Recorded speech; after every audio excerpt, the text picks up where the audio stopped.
aquí de nuevo en la nueva sección que incluimos en el proyecto Digitas, que era Diálogos con el experto.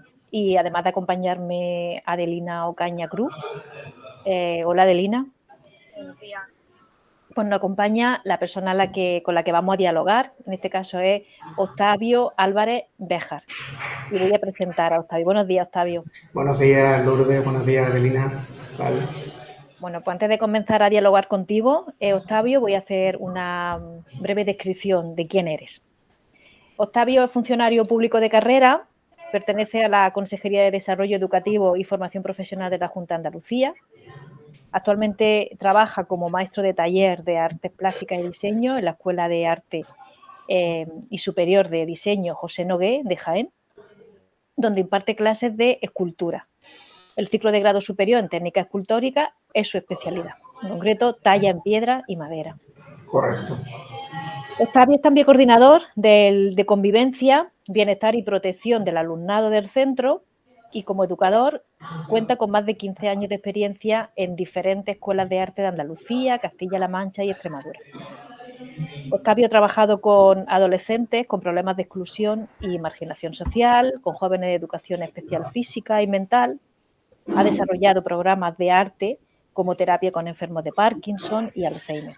Durante 4 años lideró un programa propio de terapia y consejería dirigido a personas en proceso de superación de adicciones, utilizando el arte y la creatividad como medio de transformación. Bueno, pues aquí tenemos a Octavio y por esa experiencia que hemos comentado en su trabajo, no solamente como docente, sino también con la actuación que ha hecho con adolescentes y otra población que están pasando con algunas dificultades. Y en este caso también Octavio ha llevado a cabo como su papel de coordinador un estudio sobre adicciones en el centro.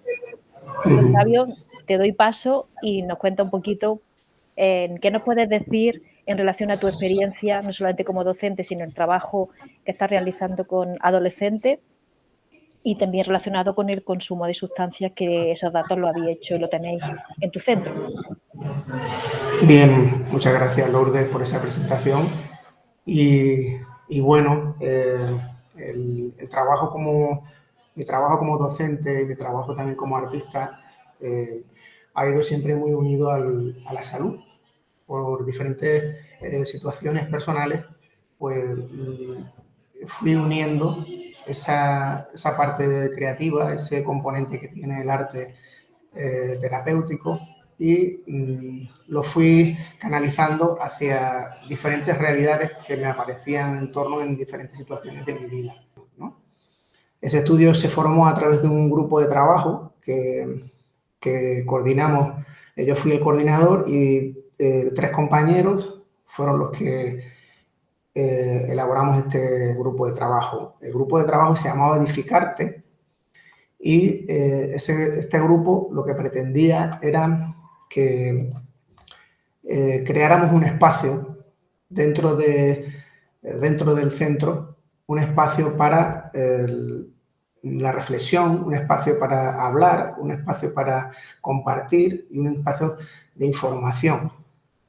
Y para saber si realmente teníamos que actuar, pues lo primero era conocer cómo era el terreno, ¿no?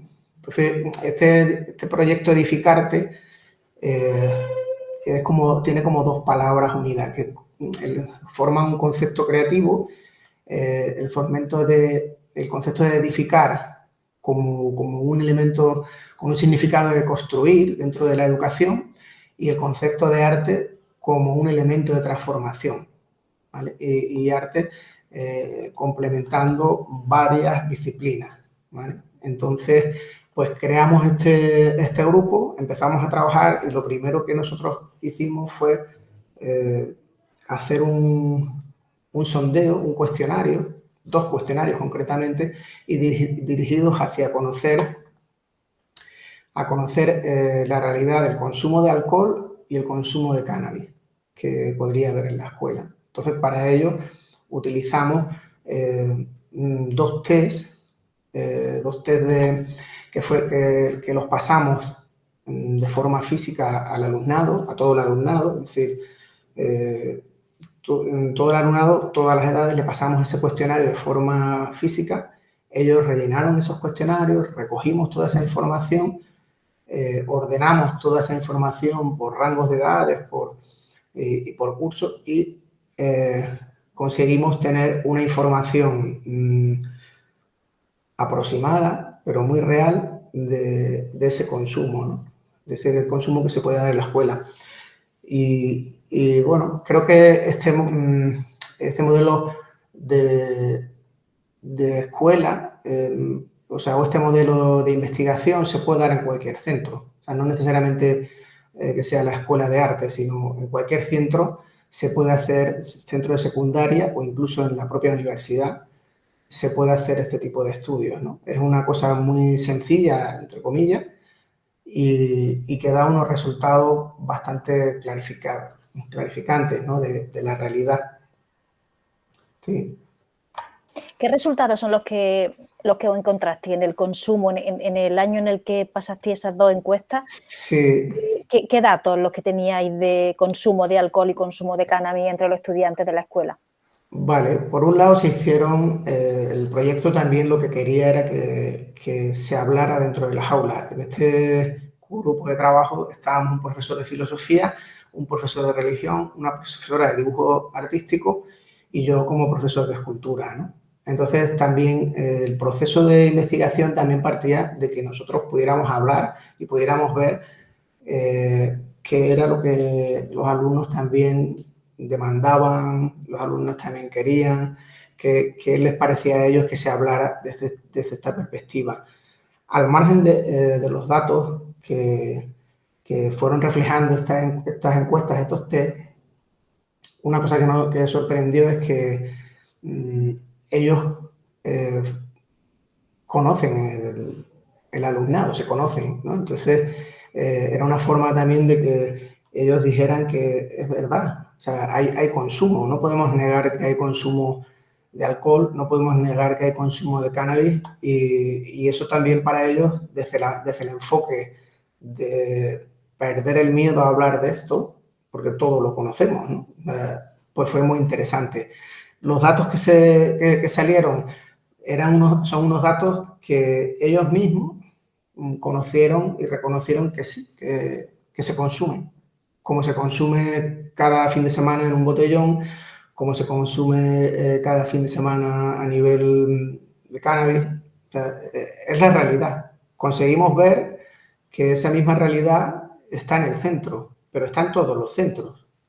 Ya sean es decir, que entonces, Álvaro, Octavio, perdón, vuestro objetivo no era solamente tener esos datos y ya está, ¿no? Claro, para ver la situación, sino al final es trasladarle esos datos a los participantes y que ellos, ¿no?, un poco reflexionaran acerca de esa situación. Correcto. Quizá para no quedarse solamente en lo anecdótico, esto es una descripción, sino con esto ahora qué hacemos, ¿no? Claro. Y esos datos se lo trasladaste luego a los estudiantes que participaron en algunas reuniones. Claro, sí, esos datos salieron. ¿Y qué es lo que, claro, lo que dijeron que era así, o sea, que los datos que habían salido era real. O sea, a veces este tipo de cuestionarios pues se puede variar porque alguien quiera contar una cosa que no es, pero creo que los datos salieron y ellos mismos fueron los que corroboraron que era verdad, o sea, que no eran unos datos que nos habíamos inventado, no, sino que entendían que era una cosa de verdad. Entonces era muy curioso. Más allá en el sentido de ¿por qué esos datos, Octavio? Claro, nosotros, entre comillas, somos artistas, ¿no? Y lo que son los números y los datos, pues está muy bien, pero nosotros queremos hacer más con esa información, ¿no? Y la información era llevar esto a ese debate, ¿no? En que lo que tú decías, ¿qué pensaban los alumnos? ¿No? ¿Qué pensáis? Una de las cosas importantes que salió en esos debates es que lo que estábamos comentando al principio, durante toda la etapa de secundaria, o sea, de primaria y la ESO, pues han recibido mucha información, pero mucha información que ahora ellos la entienden como muy infantil. Es decir, que ellos no son niños, ¿vale? Son chicos de 16, 19, 20 o incluso más, que no se les puede contar un cuento de de Navidad. Ellos saben lo que está pasando. ¿Por qué? Porque ellos están en esa realidad.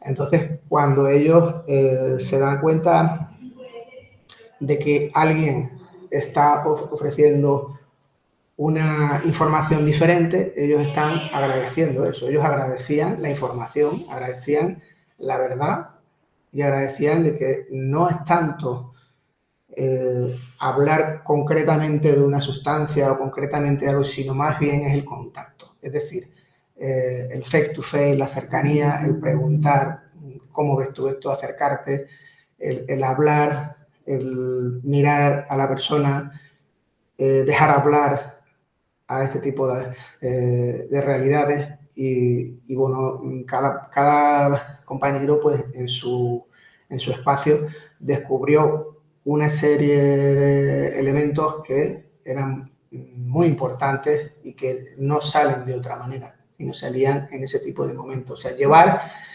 ¿qué hacemos ya? No tanto importa el número, sino importa que realmente podemos hablar de esto, de esta situación que yo estoy viviendo, de esta situación que está viviendo mi compañero y que nadie la ve, y que vosotros estáis poniendo aquí esto, y esto refleja la realidad. Y Y nos conocer vemos, la historia, ¿no? Conocer la historia que hay probablemente de claro, cada consumo, es decir, que se claro, consume por diferentes motivos. Probablemente en esas reuniones y en esas puestas en común saldrían eso. Por una parte, estáis facilitando hablar de esa realidad, le estáis facilitando ese espacio a lo mejor de no juzgar, ¿vale? Porque, como tú decías, es que es lo que hay.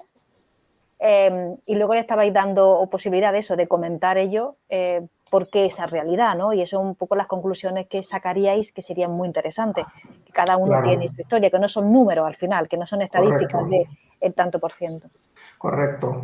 Entonces, en ese trabajo, pues también se utilizó recursos como películas, determinados libros, determinadas series que se fueron proyectando dentro de las aulas, ¿no? De cada compañero. Eso generó debates, eso generó un material en el que se pudo hablar, por decirlo de alguna manera, o ellos se sentían adultos, ¿no? Porque ellos son los responsables del consumo, ¿no? Al final es que como que veíamos que la prevención en determinadas etapas es como que no se los hace a ellos responsables de ese consumo. Se los toma todavía como un chico que se le tiene que dar una información, pero esa información queda como muy en el aire, ¿no? De esta forma, decía, bueno, si tú consumes, yo no voy a entrar a juzgar por qué consumes y no consumes, pero la realidad es que se consume. Es decir, no podemos tapar el sol con un dedo, ¿no? Decían ellos, o sea, sales y ves a los chicos en cualquier plaza o en cualquier lugar, ¿no? O en, como decimos, el mismo botellón, ¿no? Que se hace cada fin de semana, ¿no? Entonces, fue también muy enriquecedor para nosotros como docentes, ¿no? Porque nos acercó a una serie de realidades que no conocíamos, que si no si no se han llevado desde esta perspectiva, pues pasa desapercibido en tu día a día, ¿no?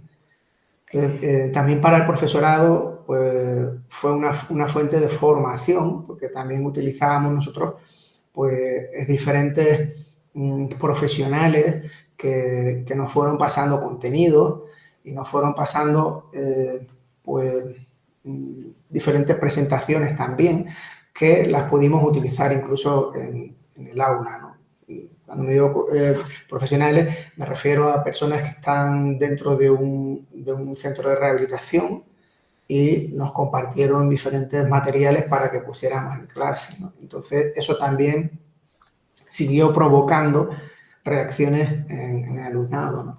Pero siempre desde el punto de vista constructivo, es decir, que era un elemento que educaba, es decir. Y no solamente eso, ¿no? Quizá también como el primer paso para poder cambiar algo es ser consciente de lo que me pasa, de esa realidad, ¿no? Y a Claro, partir de ahí, pues, conociéndome un poco mi historia, puedo buscar estrategias, ¿no? Y eso es un poco lo que facilitabais, ¿no? Con, claro, con ese estudio, con esa recapitulación de datos, y luego con presentarlo a ellos que eran los protagonistas, ¿no? Y a partir de ahí, pues, ese debate que se estableció.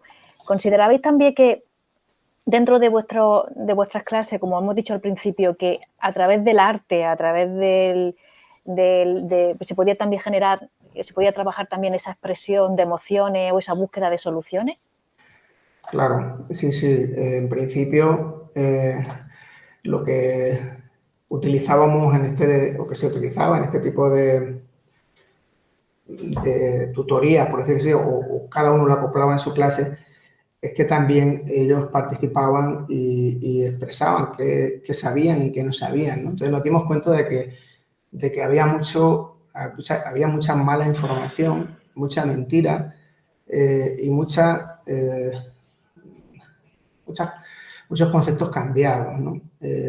Muchos de los alumnos expresaban directamente, pues, que en concreto, por ejemplo, la marihuana era terapéutica, que el alcohol ayudaba a hacer la digestión, o sea, una serie de informaciones que ellos de alguna forma recaban o están expuestos a toda la información en redes o por amigos, ¿no? Y realmente, pues, nos dábamos cuenta de que no había un conocimiento, ¿no? O sea, era un poco el que he escuchado esto y yo creo que es esto, ¿no? Entonces, pues, se mitificaba un poco el concepto de marihuana como terapéutica y cuando se explicaba o le explicaban, bueno, que la marihuana o el cannabis tiene un componente terapéutico, pero no es el que tú estás consumiendo, por decirlo así.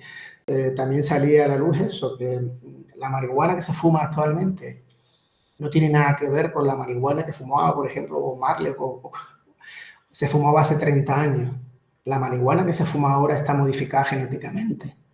Hay páginas en internet que tú compras semillas de marihuana con diferentes potencias. O sea, está estudiado que es 5 veces más potente la marihuana que se fuma ahora a la marihuana que se fumaba hace 30 años.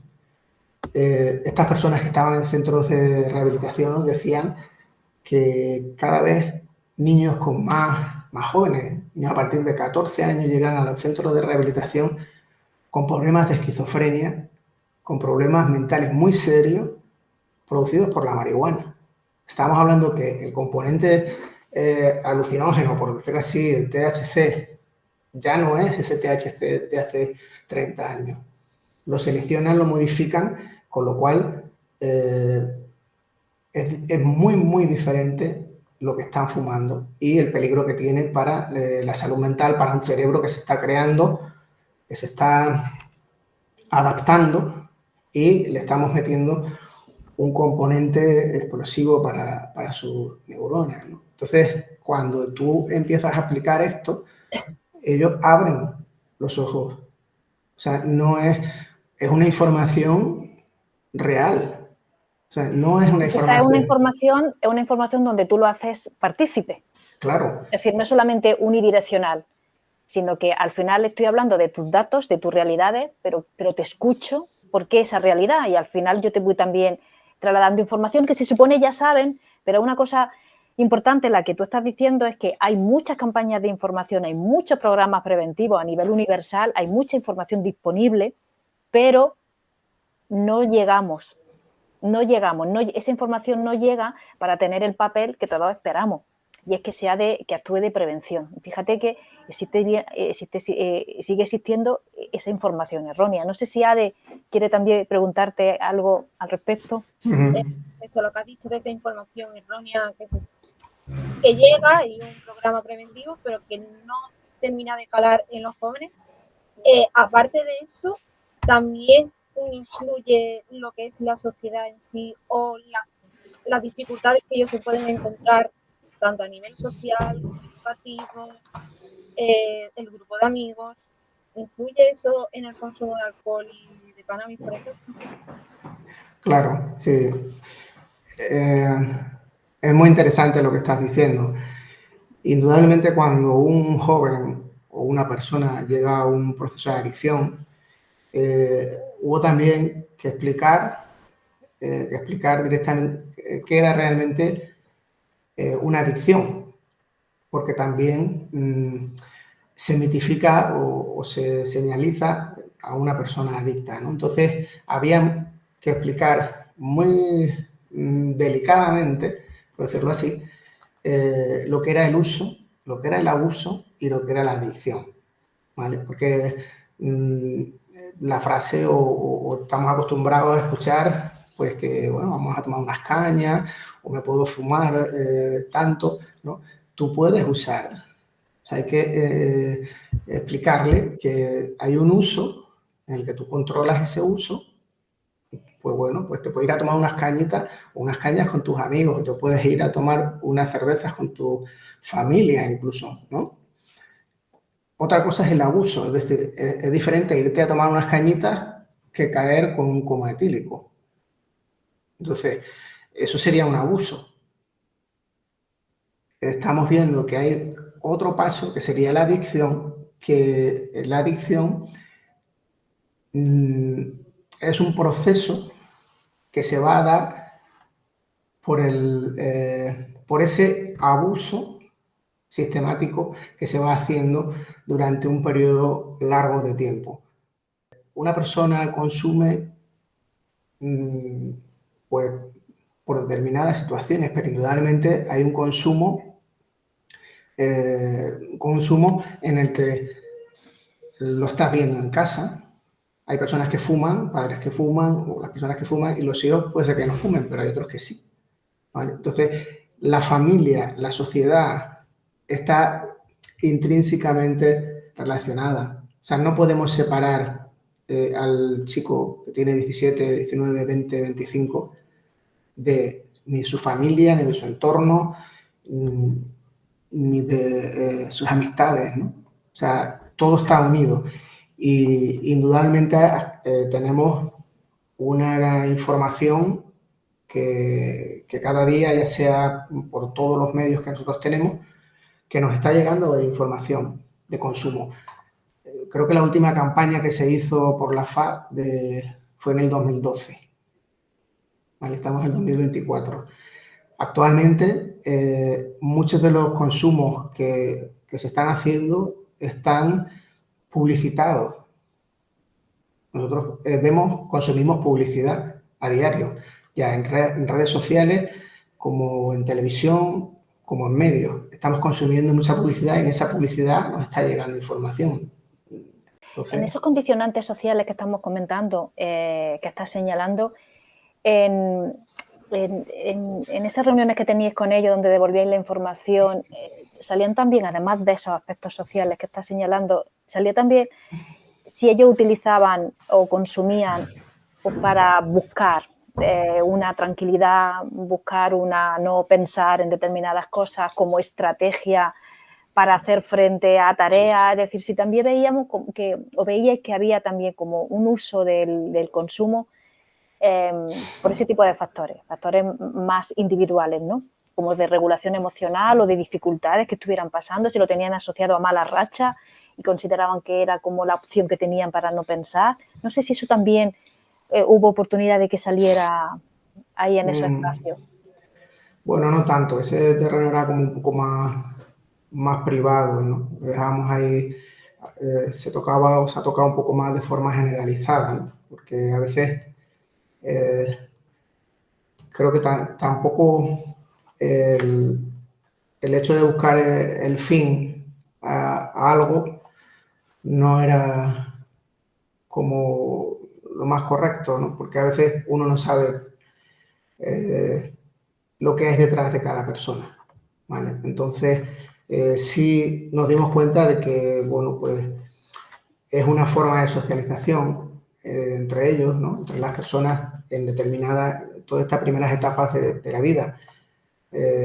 Daros cuenta de que con estos profesionales que nos daban la información, decían que cada día estaban llegando chicos más jóvenes a los centros. Es decir, a partir de 14 años, chicos con problemas de alcohol, con problemas de drogas, con problemas de juego. Este señor me decía que tenía un chico de 15 años que tenía una deuda de 40.000 euros en juego, ¿vale? Entonces, no sabemos lo que hay detrás. No sabemos lo que hay detrás, entonces a veces ya eso entra en un terreno más profesional que lo que nosotros que estábamos intentando analizar, ¿no? Octavio, ¿qué sacamos o qué habéis sacado vosotros del estudio que llevaste a cabo en la Escuela José Nogué, que ahora se puede estar materializando, ¿no? O en la escuela, ¿no? Para el trabajo que se puede hacer con vuestros estudiantes, y o qué recomendaciones haces a los docentes para abordar este tipo de cuestiones, ¿no?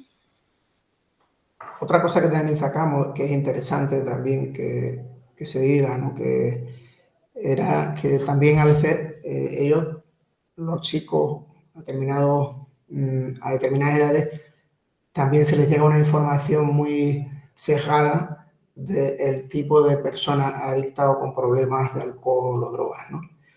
Nos dimos cuenta o intentamos trasladar en el entorno cercano que no era un problema de marginación social, de una familia desestructurada, que no era un problema de una persona que no tuviera conocimientos, que no fuera, sino que podía ser cualquiera de nosotros.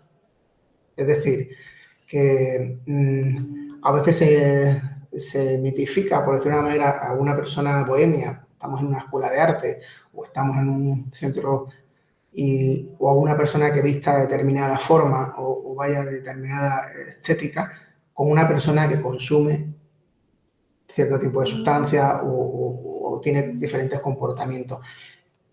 Intentamos trasladar que eso no es real, que la realidad es que la adicción está en cualquier sector de la población. O sea, que puede ser una persona que tenga un nivel altísimo económico, que pueda ser una persona que tenga un nivel de éxito altísimo, o puede ser alguien que esté muy cerca de nosotros. Y también puede haber otros jóvenes o otras personas que están en otros sectores de la sociedad, pero que ya no es bueno, pues lo que se veía antes como aquella persona que podía estar en la calle, que estaba consumiendo y se veía un poco como deteriorada, ¿no? Ellos mismos identificaron eso y de ahí salió una frase muy interesante y en el que ellos decían que fue una frase que salió después de hablar de todo esto y esa frase decía así: las apariencias engañan.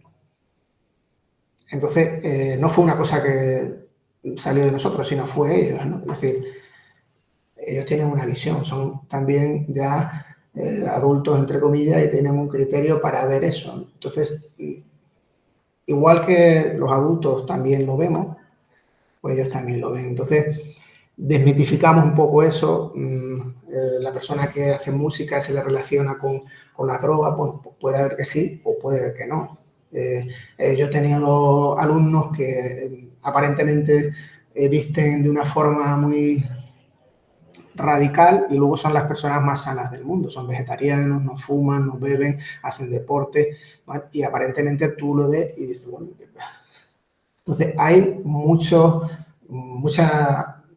estereotipo creado que se sigue trasladando de generación en generación.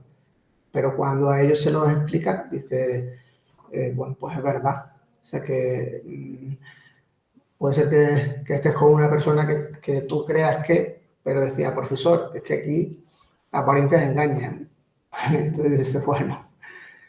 Y bueno, todo lo que fuimos sacando a nivel de experiencia, pues fuimos recopilando pues, una serie de material que pudiera ser interesante para otros compañeros y sobre todo nos dimos cuenta de la necesidad que hay de afrontar los problemas.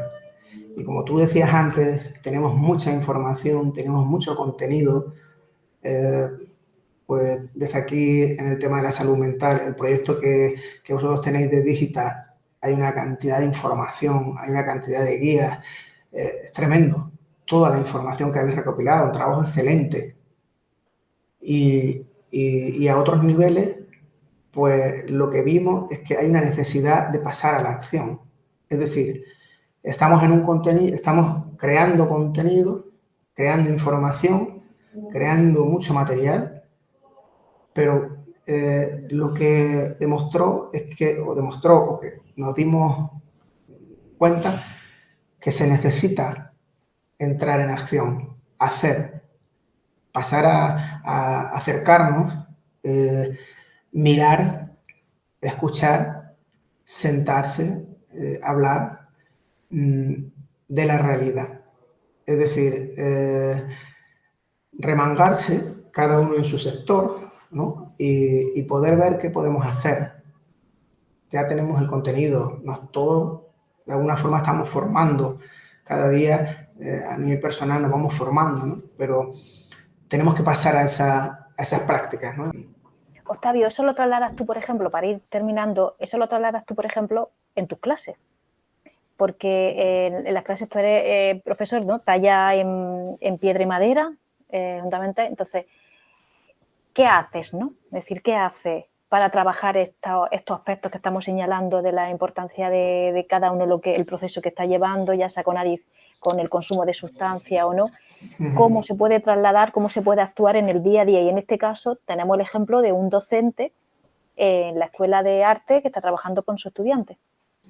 Ajá.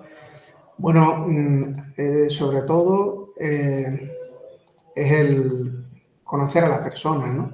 A veces también los estudiantes tienen sus realidades, tienen sus formas de trabajo, ¿no? Y orientar cuando uno ve que puede haber un problema, ¿no? O sea, por eso hablábamos al principio del escuchar, del mirar, que la docencia sea más humana, ¿vale? Todos somos conscientes de cuando uno tiene un día un poco extraño o va triste, ¿vale? Nos damos cuenta, ¿no? No hace falta mucha inteligencia para saber que alguien está mal, ¿no? O que alguien está pasando por alguna situación o alguien que a lo mejor no viene continuamente a clase, ¿vale? Indudablemente cuando el número de alumnado es mayor es más complejo. Cuando hay un número de alumnado mayor, pues puede ser una universidad o una clase más teórica. Yo, afortunadamente, entre comillas, tengo un ratio de alumnos que es más corto, ¿no? Pero que de igual manera se puede actuar en ese otro ratio mayor, ¿no? Es el estar atento de lo que están viviendo nuestros alumnos. A veces también como docentes entramos en una dinámica de igual, ¿no? De mucho contenido, mucha información y la parte humana, la parte de personas, de quienes somos, queda un poco atrás. A veces me decía este amigo que trabaja en el centro, ¿no? Que dice, bueno, pues hay familias, hay personas que se sorprenden cuando se enteran de que su hijo no fuma marihuana, por ejemplo, ¿no? Y dice, bueno, pues que una persona que a lo mejor esté fumando puede oler a marihuana, ¿no? Entonces, si esa persona, tú a través de los sentidos aprecias que huele algo, pues lo mismo a lo mejor es que fuma algo, ¿vale? Pero no entrar a juzgar por qué fuma o no fuma, sino que, bueno, que sepas que entonces, dentro de la familia también, ¿no? O sea, si yo veo que mi hijo huele a hierba, por decirlo así, pues lo mismo a lo mejor es que no es que ha estado en el campo, ¿no? ¿Vale? Sino que a lo mejor está teniendo este consumo, ¿no? Y a veces también, hablo de la familia como de los docentes no queremos entrar, ¿no? Y yo creo que ese pasar a la acción es empezar un poco a ver que podemos hacer algo también, ¿no? Siempre con unos límites establecidos dentro del campo profesional de cada uno, pero que hay que acercarse más al alumnado, a las personas e interesarse porque bueno, a lo mejor el hecho de decir, oye, mira, tengo ya aquí un libro que te puede ayudar. Un libro de una persona que ha pasado una situación compleja y puede que te sirva. a lo mejor no le gusta leer el libro, ¿no? Pero el hecho de que conozca a esa persona o que vea su realidad le puede abrir una puerta. O simplemente que se la hayas ofrecido, porque eso significa que estás pendiente, Claro. que no es invisible. Sí, No es invisible para ti como docente que eres. Ade, no sé si quieres comentar algo, si quieres hacerle una pregunta más. Yo, por último, preguntarte, Octavio, ¿qué recomendaciones le darías tú a un profesor, a la familia en general, para, primero, por si quieren ayudar a la prevención de las adicciones, y segundo también, cómo hacer para que esos jóvenes tengan la posibilidad de que les pidan ayuda?